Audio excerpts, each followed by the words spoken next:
ఇక రంగారెడ్డి జిల్లా గండిపేట మండలం నార్సింగ్ మున్సిపాలిటీలో chairman Rekha Yadagiri, vice chairman Venkatesh Yadav పై అవిశ్వాస తీర్మానం పెట్టారు. 10 మంది కాంగ్రెస్ కౌన్సిలర్లు, ఇద్దరు బీజేపీ కౌన్సిలర్లు, ఒకరు బీఆర్ఎస్ కౌన్సిలర్, ఒకరు ఇండిపెండెంట్ కౌన్సిలర్, మొత్తం 14 మంది కౌన్సిలర్లు అవిశ్వాస తీర్మానాన్ని చేతులెత్తారు.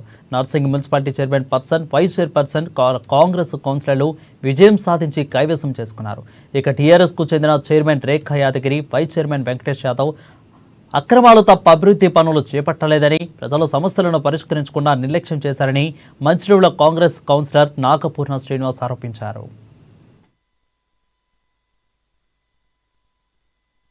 అంటే ఇక్కడ గత 4.5 సంవత్సరాలు న్యాయంగా కాంగ్రెస్ పార్టీ విజయం సాధించిన దాని అధికార పార్టీ అహంకారంతోని, ఎక్స్ అఫిషియో ఓట్లతోని గత బీఆర్ఎస్ ప్రభుత్వము ఈ మున్సిపాలిటీ కైవసం చేసుకోవడం జరిగింది. దానికి విరుద్ధంగా ఈ రోజు జరిగింది. గతంలో మా పార్టీకి అన్యాయం చేసిర్రు. ఈ రోజు సేమ్ సీన్ రిపీట్ అయింది.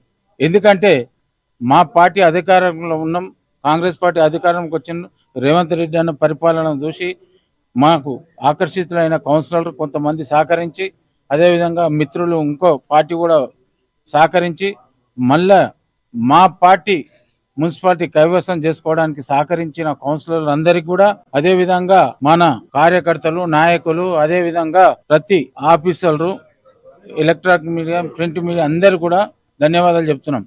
ఈ రోజు మా నార్సింగి మున్సిపాలిటీలో అవిశ్వాస తీర్మానం పెట్టడం జరిగింది.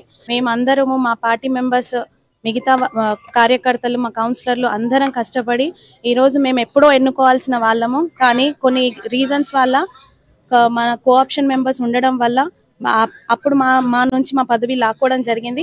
ఇప్పుడు అలా కాకుండా